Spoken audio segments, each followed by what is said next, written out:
If you think this video is going to tell you that men only want respect and love, I'm sorry. This isn't that kind of fairy tale talk. Men don't go around craving candlelight dinners and sweet long texts. No, what they truly crave is something deeper, something rare, something most women never even think about giving.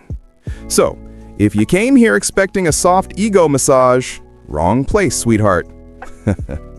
Because what you're about to hear, it might sting a little, but it'll also explain why men pull away, why they go silent, why they suddenly lose interest, even when you think you're doing everything right.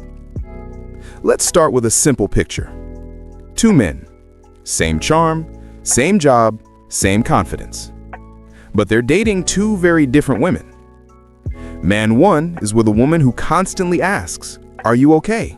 What's wrong? You're so quiet." Man two is with a woman who simply says, "I trust you'll handle it, babe. You always do." Now tell me, which man feels 10 feet tall? Exactly. See, for men, it's not just about being loved. It's about being seen as capable. When a man feels that his woman still sees him as strong, even when he's not at his best, that belief becomes fuel. But when he feels like she's always watching for cracks, he starts to become those cracks. That's the difference between being a partner and being a supervisor. Here's the truth nobody talks about. Men don't just equate love with affection. They equate it with significance. If you make him feel needed but not nagged, trusted but not tested, he'll give you everything. His energy, his attention, his loyalty. But the moment he feels like he's under constant correction, analysis, or doubt, he'll start to fade. He might still be there physically, but emotionally, he's gone. Because for men, validation isn't words. It's permission to just be himself without being fixed. Think of it like emotional oxygen. You can't see it, but it keeps everything alive. And the painful irony? So many women accidentally cover his mouth with their own hands while asking, "Why won't you open up?" Let's make this practical. Two types of women again. Two mindsets. The first thinks, if I guide him, he'll improve. The second thinks, if I believe in him, he'll rise. Guess which one he builds his life with? Exactly. The first motivates him through pressure. The second inspires him through peace. One treats him like homework. The other makes him feel like home. Now, I want you to think about this carefully. When your man struggles, do you trust his process, or do you jump in and micromanage his emotions? Do you give him time to figure things out, or do you hover like a motivational speaker on caffeine? See, most men will never say this out loud, but the truth is, the woman who gives him space without withdrawal, faith without force, and support without control, she becomes irreplaceable. Let's talk about that. A man's love language isn't always affection. It's acceptance. All day, life is throwing battles at him. Bosses, bills, pressure, mistakes, constant noise. When he comes home, he's not looking for another battlefield. He's looking for peace, for a place to drop the sword. So the real question isn't, does he love me? It's, do I make him feel safe enough to stay open? Or am I making him feel defensive enough to shut down? Inside every man's mind, there's a quiet scoreboard called peace versus pressure. Whoever helps him keep that balance wins his heart long-term. You see this play out everywhere. Men will stay in draining jobs, toxic circles, even bad habits, because those things at least make them feel useful. But they'll walk away from a relationship filled with love if that love starts to feel like judgment. Because when love becomes correction, it stops feeling like love. If you ever catch yourself saying, "But I'm just trying to help," pause. Because help is beautiful, until it starts sounding like doubt in disguise. Let's go deeper. Because there is something most women never realize until it's too late. You see, men need freedom, but not the kind of freedom that means walking away from you. It's not about distance. It's about mental space. Freedom to a man isn't rejection. It's recovery. When a man pulls away or goes quiet, it's not always because he's lost interest.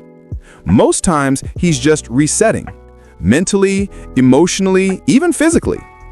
Men don't process emotions by talking them out the way women often do.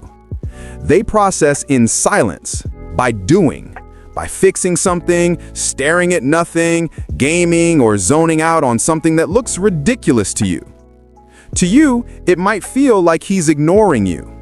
But to him, that silence, that's healing. When you chase him in that space, when you text, call, question, or hover, his brain doesn't read that as love. It reads it as pressure. He can't breathe. But when you stay steady, when you trust his rhythm, he'll come back grounded, confident, and even more connected to you. Because you didn't try to pull him out of his storm. You trusted him to find his way out. That kind of emotional trust is rare, and men never forget the woman who gives it.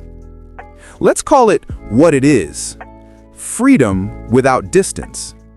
It's the balance between giving him room to breathe while staying emotionally close. Here's what that looks like in real life. You don't text him every 30 minutes when he goes quiet. You don't send 100 question marks asking, "What's wrong?" Instead, you say, "Take your time. I'll be here when you're ready." And then, this part is key, you actually mean it. No silent treatment, no guilt traps, just calm, confident energy. Because that's what makes a man trust you more than anyone else. You become the only person who doesn't fight his silence. Now, let's bring this down to something simple. Think about two women. Woman 1 says, "Where were you? Why didn't you text me back?" Woman 2 says, "Glad you had your time. Now come here." Which one do you think he can't wait to return to? Exactly. The first one feels like a parole officer. The second feels like home. When a man feels trusted, when he feels you won't panic every time he needs space, he doesn't stay away longer. He actually comes back faster. Because you didn't make him feel like love is a cage. It's emotional trust, not control, that keeps a man addicted. Men crave women who can stay steady while they reset. That's power. That's maturity. Freedom is the love language of the masculine. When a woman understands that, she doesn't chase attention. She attracts devotion. Because nothing says, "I value you," louder than, "I trust you enough to let you breathe." Let me say that again, because it's everything. He doesn't need you to chase him.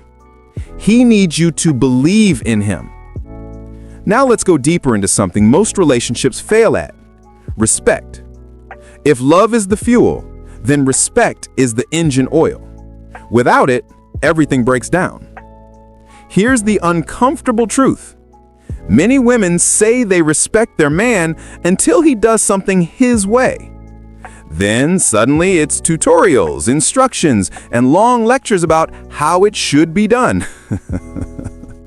Sound familiar? The moment a man feels like he's being corrected instead of being trusted, something inside him shuts down.